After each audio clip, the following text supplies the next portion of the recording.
Pajajaran perang rongkah jeung pasukan gabungan Cirebon Demak 15 kali dina waktu 5 tahun. Mangkaning pikeun yang hareupan Cirebon Demak teh Surawi Sesa mah langsung ancrub ka paperangan mimpin pasukan Pajajaran. Kabayang kumaha riweuhna Surawi Sesa waktu harita.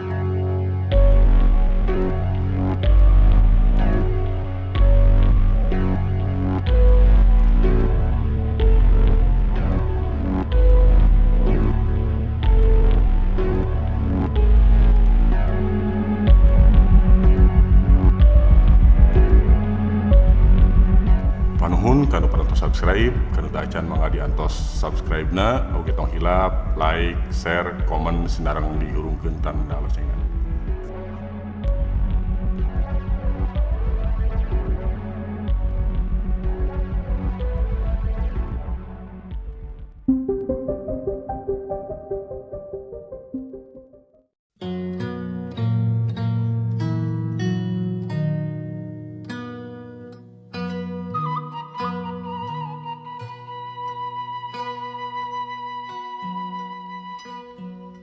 Aya sababaraha referensi ngeunaan ajaran Islam asup ka Tatar Sunda.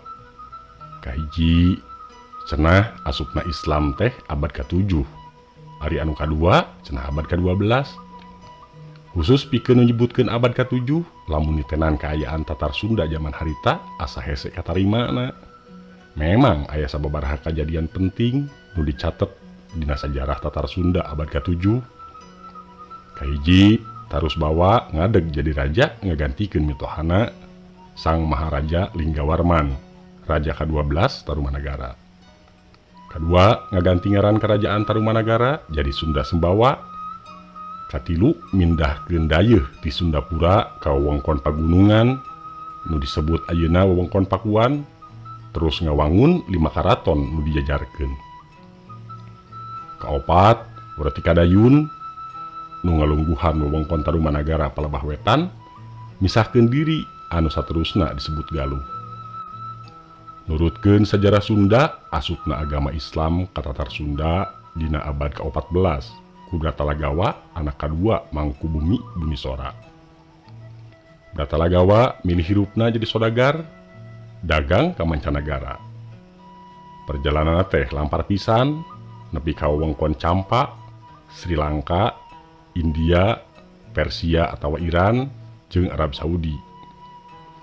Dina hiji waktu manehna katarik ku Farhana binti Muhammad, wanoja ti Gujarat, nepikeun ka rarabina.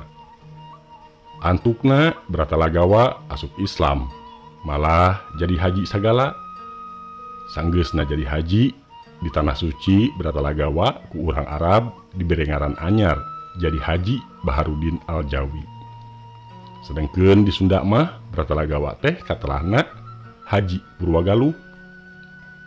Nyaeta haji nu pangheulana di Galuh, Tatar Sunda belah wetan. Bratalagawa datang ka Pakuan jeung ka Cirebon Girang maksudna rek ngajak dulur-dulurna pikeun asup agama Islam. Kadatangan Bratalagawa dibagiakeun pisan ku urang Pakuan, kitu oge ku urang Cirebon Girang. Ngahanjakal nurutkeun catetan teu aya saurang oge anu katarik asup Islam. Kajadian harita teu ngajauhkeun duduluran teu jadi panghalang. Komo deui jadi pacogregan mah maranehna tetep hirup rukun sanajan geus beda agama. Dina taun 1416 basisir Sunda belah kaler kadatangan armada kapal Cina anu dipingpin ku Laksamana Cheng Ho alias Sampotaikam. Manehna keur ngemban tugas di Kaisar Cheng Tu dinasti Ming pikeun ngajalin hubungan jeung kerajaan-kerajaan di pentas lautan. Nurutkeun catatan sajarah, armada kapal eta teh jumlah kapalna aya 63 kapal jeung jumlah prajurit lautna aya 27.800 kurang. Rakyat Pakuan zaman harita jumlahna ngan ukur 48.000 jiwa. Jadi bisa kabayang ku urang kumaha rongkahna armada Cina zaman harita. Armada Laksamana Cengho ngalabuh di Pura Karawang. Di antarana aya nu turun rek nyebarkeun agama Islam nu dipimpin ku Syekh Hasanuddin. Syekh Hasanuddin asalna ti Nagri Campa. Manehna bisa ngilu naik kapal layar Armada Cengho lantaran sarua etnis Cina jeung saagama. Sanggeusna cukup istirahat, Laksamana Cengho neruskeun perjalanan ka Muara Jati Cirebon. Sedangkeun Syekh Hasanuddin mah terus bubuara di Pura Karawang. Syekh Hasanuddin dijodohkeun ka Ratna Sondari, anakna Ki Gedeng Karawang anu ngalungguhan wewengkon Karawang. Pikeun nyebarkeun agama Islam, Syekh Hasanuddin diidinan ku Ki Gedeng Karawang jeung ku Mahaprabu Niskala Wastukancana, Prabu Siliwangi kahiji. Pikeun ngawangun pasantren anu saterusna dingaranan Pondokuro, pasantren nu munggaran di Tatar Sunda. Di basisir kaler loba masyarakat anu katarik ku ajaran Islam, ngajugjug ngadon diajar ka Pondokuro. Malah di antara santrina aya nu ngaranna Subang Larang, anakna Ki Gedeng Tapa anu ngalungguhan Kerajaan Singapura Muara Jati Cirebon alias Incuna Mahaprabu Niskala Wastukancana. Anu saterusna Subang Larang teh dijodohkeun ka Jayadewata alias Sri Baduga Prabu Siliwangi II. Silsilah Subang Larang jeung Jayadewata sarua Incuna Niskala Wastukancana. Ngan samemeh dijodohkeun, Subang Larang ngajukeun syarat heg daek dikawin asal ditedunan tilu pamentana. Kahiji hayang bentang saketi. Kadua anak-anakna kudu jadi muslim lamun lalaki, muslimah lamun awewe. Katilu di antara katurunanana kudu aya nu dijadikeun raja. Ieu pamenta teh ku Jayadewata disanggupan. Anu dimaksud bentang saketi ku Subang Larang nyaeta tasbeh, ngandung harti secara simbolis yen manehna arek tetep wirid ngajalankeun ajaran Islam.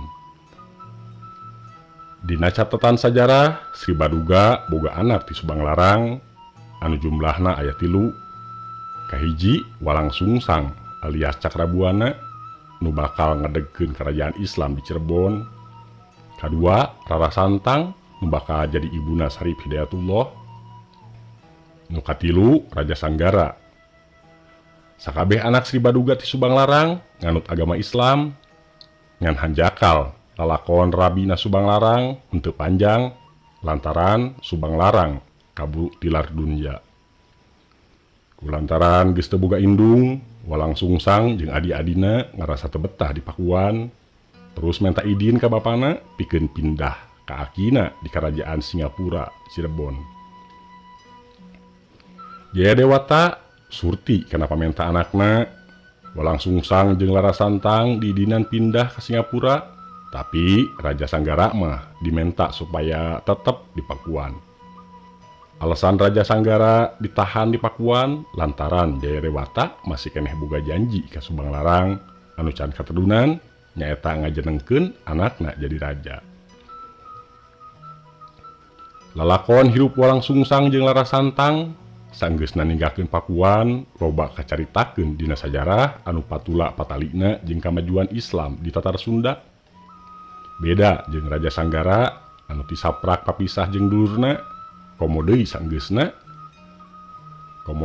sanggeusna Cirebon baruntak pangka kacaritakeun deui.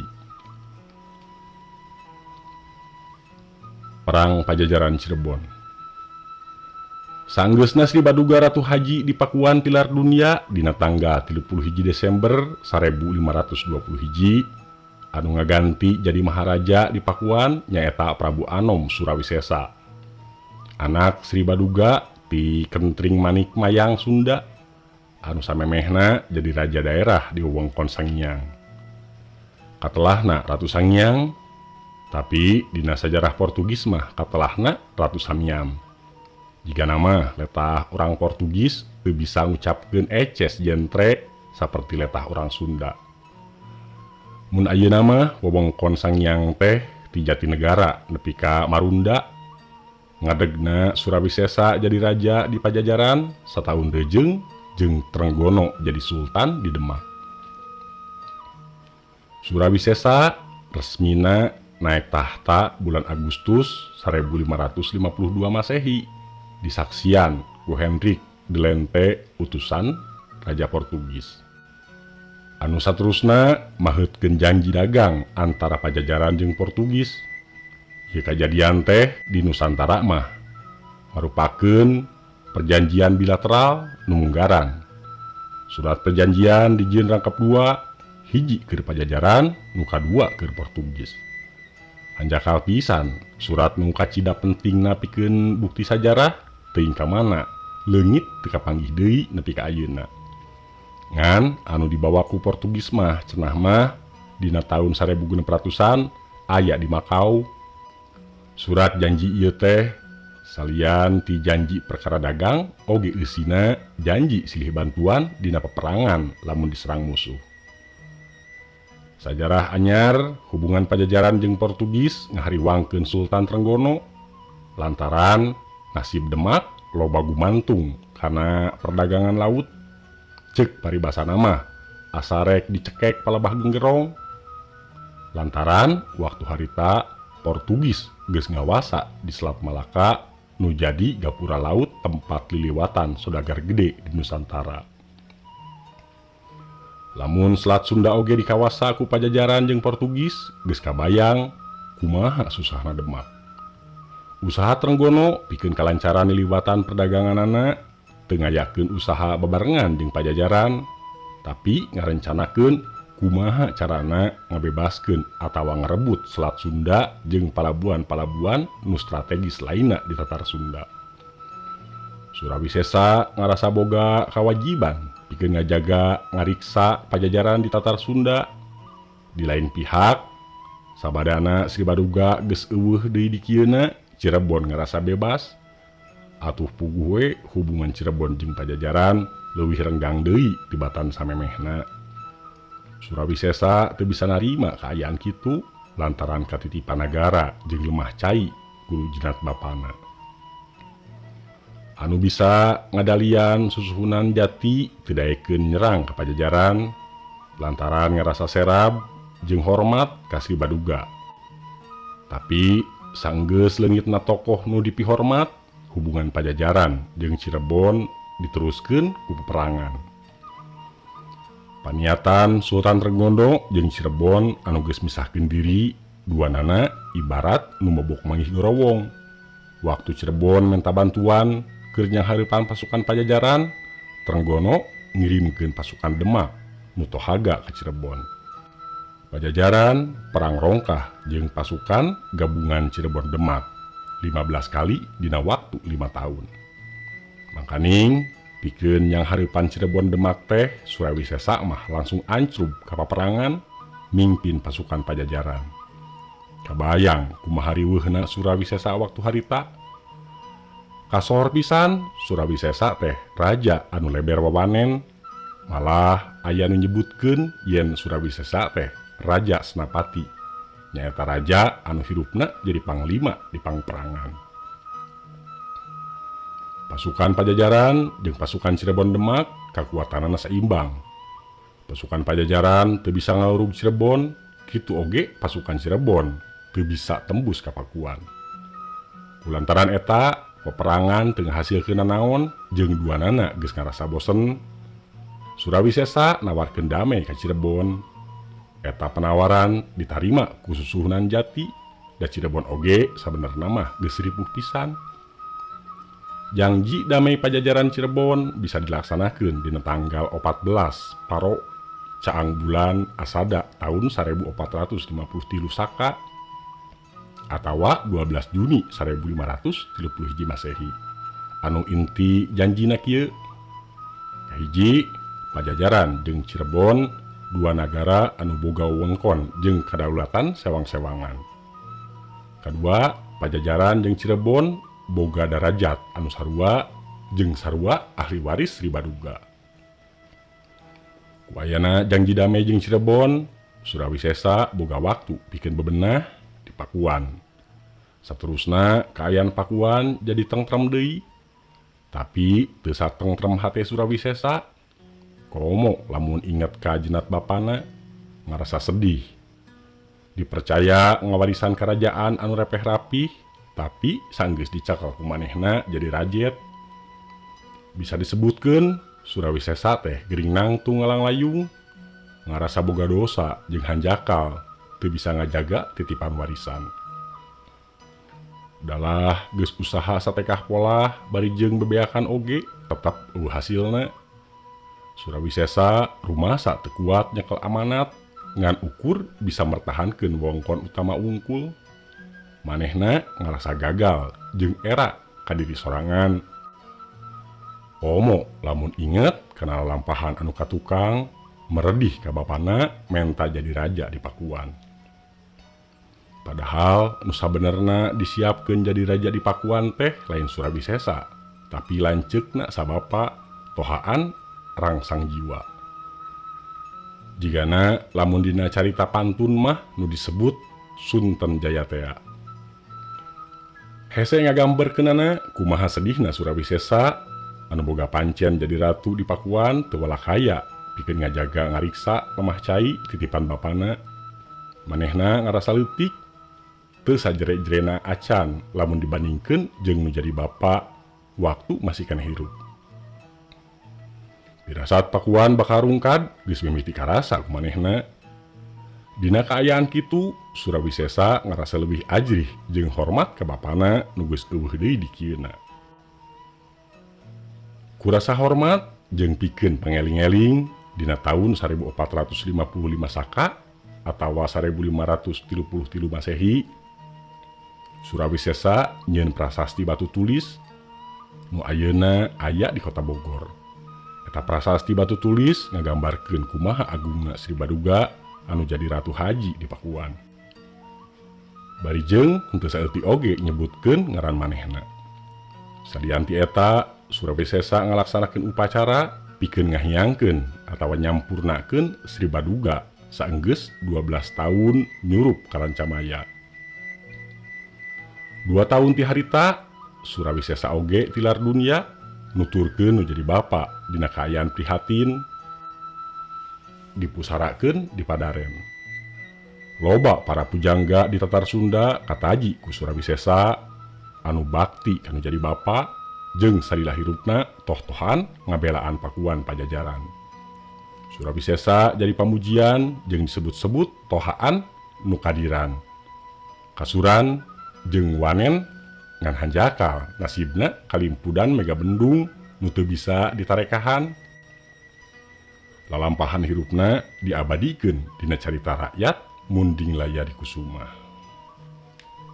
Pamirsa, rupina episode nu kahiji runtagna Karajaan Pajajaran dicekapkeun di dieu salajengna diteraskeun ku runtagna Karajaan Pajajaran anu kadua. Kirang lakuna sing kuring nyuwun dihapunten. Billahi taufik wa hidayah. Wassalamualaikum warahmatullahi wabarakatuh.